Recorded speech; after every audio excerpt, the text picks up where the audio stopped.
안녕하세요. 뉴스와 사람들입니다. 27일 김민석 후보는 이제 진짜 역량으로 승부합시다라며 신천지 모략 등 외부 변수가 한 고비를 넘겼다고 밝혔는데, 본선 투표가 시작된 28일 합수본은 민주당의 신천지 가입 관련 총회 차원의 조직적 강요는 확인이 안 되었다고 밝혔습니다.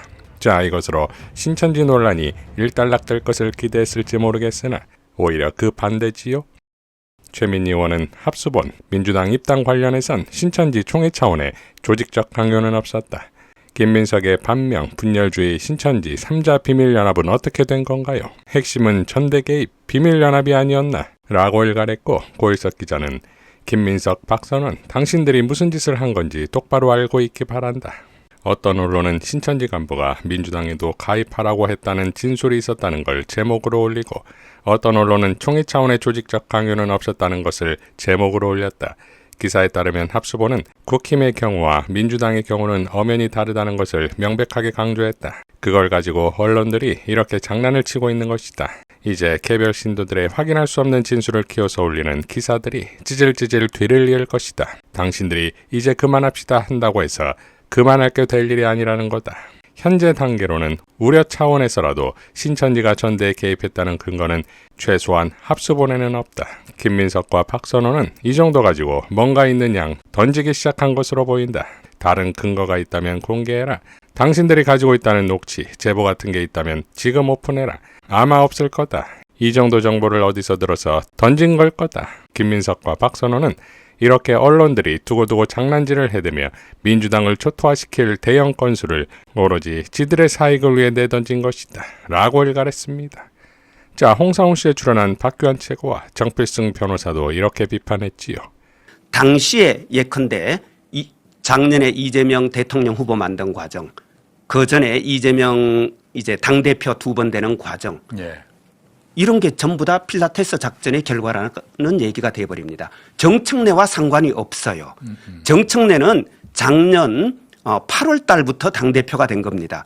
이건 전부 다 정청래 당대표 이전 이재명 당대표, 송영길 당대표 시절이 되는 거고요. 그러면 이건 더 수렁으로 빠져드는 겁니다. 수렁일 뿐만 아니라 이 해명 자체, 본인들이 갖고 있던 근거 자체가 굉장히 옹색하다라고 생각할 수밖에 없는 게, 정말로 이게 문제가 되려면 민주당의 지도층 혹은 민주당의 특정 후보가 이들과 짰다라는 근거가 있어야 돼요. 필요한 근거는 그거예요. 이게 법적인 문제 혹은 정치적인 문제가 되려면 후보라든지 정치 집단과의 밀약이 입증이 돼야 되는 비밀연합. 여기에 대한 아무런 근거를 대지 못한 거. 정말 중요한 건 그 비밀연합에 대한 근거를 대야 되는 거. 자, 전 대통령 정보특보이자 현 국회의장인 조정식의 발언도 난리가 났습니다.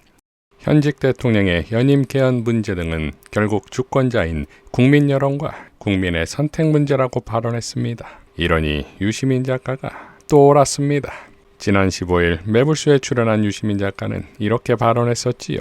모든 중요한 의사결정권자의 위치에 자기가 원하는 사람을 넣으려고 그래요. 그래서 이제 무슨 일이 벌어졌냐면, 가만히 보면 서울시장 민주당 후보 경선을 불공정하게 만들었어요. 대통령이 SNS에 정원호 씨를 띄워가지고. 그 불공정 경선이에요. 대통령이 밀었잖아요. 대통령이 하면 안 되는 거예요. 원래 그렇게 하면 안 돼요. 그렇게 하면 안 되고, 그다음에 경기도지사 경선에서도 명픽이라고 자칭하면서 뛰어다녔는데 어떤 후보가 그거에 대해서 청와대에서 아무 조치도 안 했습니다. 조정식 의원이 하반기 국회의장에 도전할 거라는 거는 만인공제의 사실이었어요. 네, 맞아요. 근데 그 사람을, 그 정치인을 정무특보를 시켰습니다. 그리고 그 정무특보가 결국은 국회의원들끼리 뽑는 선거에서 국회의장이 됐어요. 그러니까 국회의장을 명픽을 넣은 거예요. 서울시장도 명픽을 넣으려다 실패했어요. 당대표도 명픽을 넣은 거예요. 지금 대통령이 직접 나서서 정청래는 나오지 마라고 말을 안 했을 따름이지, SNS에 여러 차례 국무총리 그냥 덕담 차원을 넘어서는 띄우는 작업도 했고요. 그다음에 친명 호소인인지 진짜 친명인지 모르겠지만 많은 민주당의 정치인들, 대변인, 대변인단에 속해 있는 비평가들, 이런 사람들이 정청래 불출마해야 된다는 걸 공개적으로 쭉 얘기를 했습니다. 이런 거는 하면 안 되는 거예요. 이게 법적으로 문제 있다는 뜻이 아니고 정치적으로 이런 걸 하면 안 돼요. 대통령은 대통령의 직무수행, 행정부의 수반으로서 대통령의 직무수행을 성실하고 유능하게 함으로써 당을 이롭게 하고 정부를 이롭게 하는 사람이지, 당과 국회의 주요 포스트에 자기가 원하는 사람을 집어넣기 위해서 뭔가를 하는 사람이면 안 되는 거예요, 이게. 스스로 자신의 권위를 훼손하고 있고. 민주적 지도자, 그러니까 대통령은 행정부의 수반인 동시에 정치의 지도자예요. 지도자가 이렇게 하면 안 되는 건데 대통령이 무엇 때문에 이 욕심들을 주요 포스트에 자기가 원하는 사람을 집어넣으려고 이렇게 집요하게 노력을 하는 걸까라고 생각해 보면 이것도 재건축인지 재개발인지는 모르겠지만 그런 구상과 관계가 있을 수는 있다. 그런데 그게 뭔지를 아무도 몰라. 어떤 정계 개편을 머릿속에 두고 있는 것 같은데 그것에 대해서 사람들에게 구상을 설명을 하고 새로운 집과 동네의 조감도를 보여주고 동의를 받아서 이걸 추진하는 게 아니고 뭔가 대통령의 권력의 힘으로 이걸 하고 있다는 거예요. 그래서 저는 이게 너무너무 불안하고요. 이것이 옳다 그르다를 떠나서 필연적인 실패의 길로 가고 있다. 지금 여당 대표를 사실상 명픽으로 해서 성공시켰다고 가정을 해봐요. 이제 그 다음에 무슨 일이 벌어질지는 사실 보이거든요. 근데 대통령은 이걸 모르나? 또는 대통령의 참모들은 이걸 모르나? 이런 것이 안타까운 거죠. 그러니까 저는 사실 대통령이 한참 전부터 너무너무 걱정됐어요, 진짜. 지금도 걱정하고 있고 이제는 마음이 편해졌어요. 이제는 받아들여요. 이렇게 가는구나. 돌아올 수 없구나. 이제 돌아오기 어렵겠구나. 그리고 이 현실을 받아들여야지. 그리고 이것을 현실로 받아들인 조건에서 제가 보는 이 모든 것들에 대해서 비평하는 사람으로서 시민들에게 말씀드리고 더 이상 현실을 외면하지 말고 설마 하지 말고 이것을 현실로 인정하고 그 바탕 위에서 각자의 몫을 생각해 봐야 될 때다. 이 얘기를 지금 하는 거예요, 그냥. 저는 이제 대통령이 지금 아직 말하지 않은 어떤 재건축 또는 재개발에 대한 구상이 있고 그 구상을 뒷받침하는 팀이 밑에 있다고 봐요. 그런 게 없이 그런 말이 나오지는 않아요. 근데 그 팀의 기획 수준이 되게 형편없어요. 너무 수준이 낮아요. 한인섭 명예교수도 국회의장의 망언이라며 살아가면서 가끔 어이없는 소리를 들을 때가 있네요. 현 대통령의 연임 개헌 문제는 결국 주권자의 선택이다. 개헌 특위를 통해 의견 수렴되지 않겠나.